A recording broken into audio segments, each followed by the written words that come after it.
Hi. So all those avenues you were just talking about, I want to open myself up to those avenues. I feel like I feel like I've gotten really, really happy in following a lot of your processes, and I've so often found myself almost at the point of not caring if I get any of my stuff. Well, we want to clarify something. You don't stop caring because once it's in the vortex, the larger part of you is caring really a lot. So it's not that you've stopped caring. It's that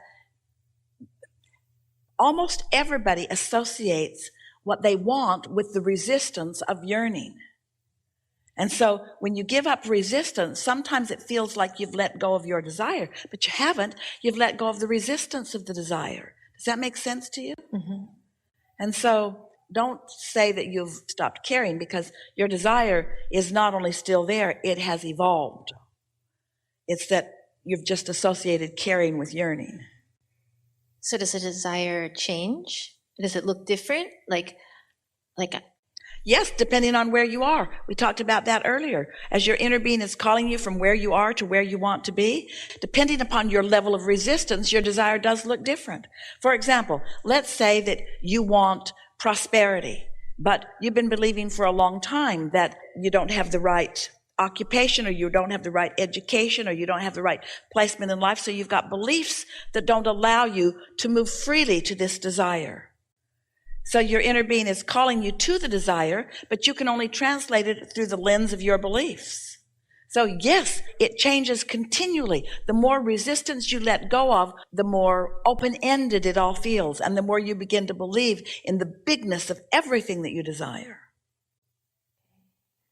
So right before I got up here, I said to myself, she's answered most of my questions, and the other ones I'm beginning to think I shouldn't even ask, because I think that the point is to just kind of be happy and beat that drum, and then those questions will be answered. Yes. So And then we called on you. yeah. So I had to beat your friend with a stick to get her to not come instead. So I think I'm just gonna, when I see those things come up to me and kind of stick their, what it seems like their nose in my face, but I know it's the opposite. And I kind of direct myself away from that. What are you talking about?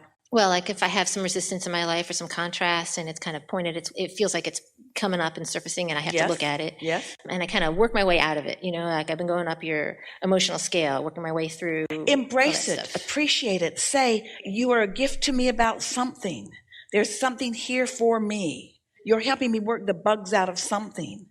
Because here you are, you feel like you're in the way, but here you are. So you must be important to me, because things are always working out for me. So here you are, and from my relationship with you, whatever experience this is, I'm getting closer to clarifying what I want, closer to vibrating in harmony with what I want, closer to getting what I want, closer to being in the receptive mode, so that I am moving along to that sweet spot of what I want, translating thoughts to things.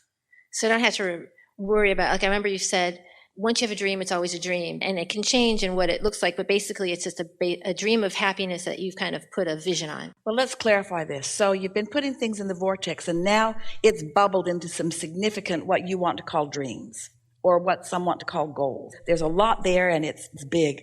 Now you ask the question, is it changing? Yes, because every day you're putting more into it, more definition into it, more intricacy, more specifics into it. So it is morphing, but it's not changing so much that we even need to call it changing. It's just being shored up. It's just transmitting a stronger signal. It's just getting itself to be more ready for you to be ready for it.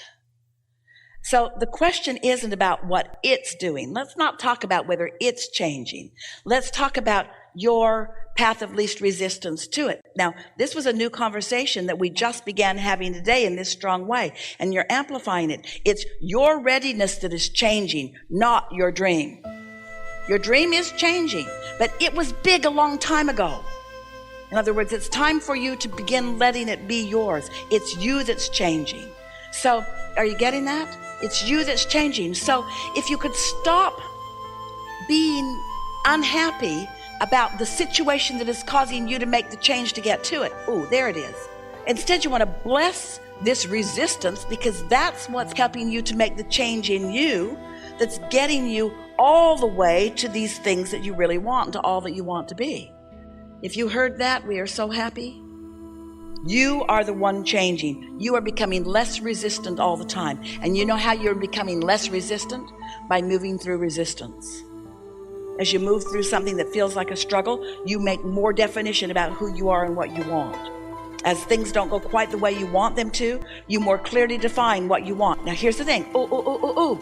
Your definition is not changing that. That's already there. What's changing is the resistance in you. Did you hear it that time? What's changing is the resistance in you. So you really want to say, just bring it on. I'm eager to learn. I'm eager to know. I'm eager to grow. I'm eager to become. I'm eager for whatever it takes for me to line up with this. And then, of course, do all the things we've been talking about. Talk about that. Talk about that. Talk about how you think that might feel. Use all the good words and all the good visualization that you can about it. But most of all, and what you said to yourself sitting over there is exactly the message that we want to give. In fact, it's the most important message of any workshop that we ever conduct. Just chill out. Step 3 is your primary work. Step 1 is ask. You can't stop doing that. Step 2 is source is already answered and the vortex has already been created and your vibrational reality already exists. Step 3 is the get happy part, the let go of the quark part, the feel as good as you can feel part in any moment that you can. Step 4 is get really good at step 3. That's all step 4 is. Step 4 is just being really good at step 3, mastering step 3, which means care so much about how you feel that when a thought comes, and they will, that don't feel so good, that you deliberately divert your attention. And then step 5 is our favorite step, really.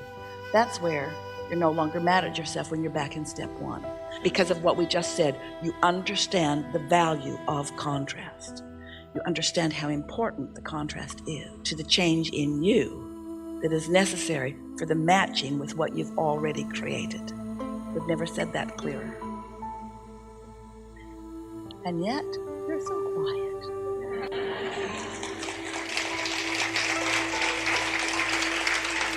So I have been kind of looking at this contrast and trying to figure out what it's, what it's there for, what I've learned, and I turn towards that, and I go towards that, and I kind of feel like it's kind of like a scale. Like I start down here and I get better, and then it goes like that. And it's all right. You get better and better and better and better. Sometimes contrast comes because there was contrast before that you gave your attention to. So you let the earlier contrast sort of set your thoughts.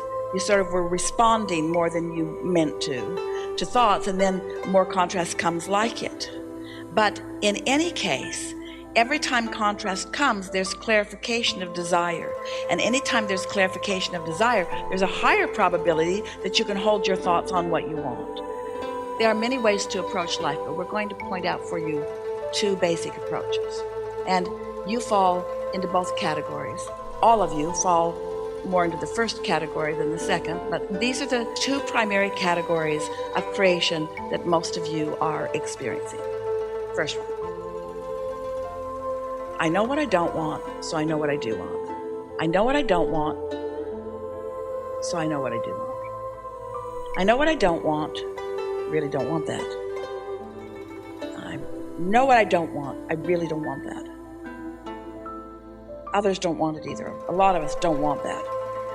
I know what I don't want. I really know what I don't want. I don't want that, and I don't like this about it, or this about it, or this about it, or this. I want that, but I really know what I don't want. And so what happens is, I know what I don't want, which causes you to launch another rocket. But you know what you don't want, which causes you to launch another rocket.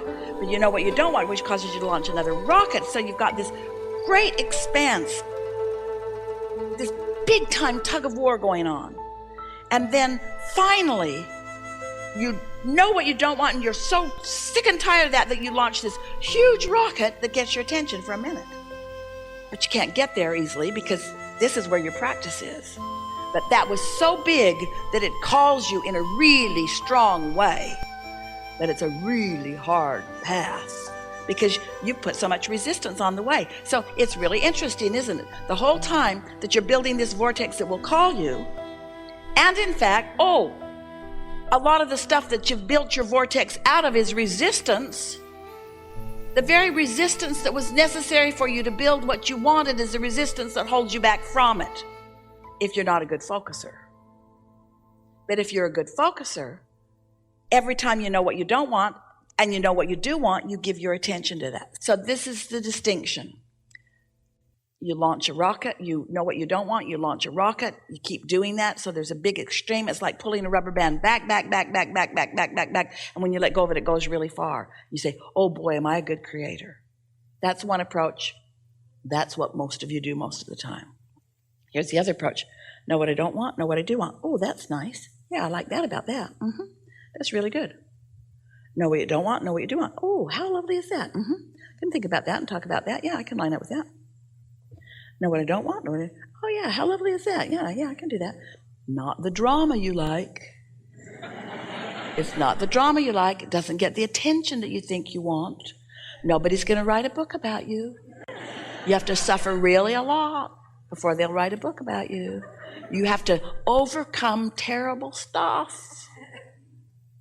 But you can play it any way you want. We recommend a combination of all of that, but more of this, more of staying in your lane, more of feeling the rumble strip. When you get into your car, you know where your lane is. You know that you don't want to try to occupy the same space as another car. And when your wheels are on the rumble strip, you just naturally correct your steering. You don't make a big deal about it. You don't call someone, the rumble strips are here. I'm on the rumble strips. What do you think it means? What do you think I should do? I don't know. I don't know how they got here. I'm sure I was watching what I was doing. I'm just sure I was watching what I was doing. Nope. Just came out of the blue. Nope. Rumble strips are right there. What should I do? What should I do? All four wheels are on the other side of the rumble strip. Yeah. That ever happened to you? Really? What happened? Oh, I'm in the ditch. What should I do? What should I do? What should I do? What? Watch the bridge? Watch? What? Getting a new body is so time consuming. Once you go over that cliff, it's trouble. Where all you had to do is feel the rumble strip and do what you naturally do. You just correct your steering. You don't make a big thing about it. You accept it as guidance and you utilize it well. Helpful? Very.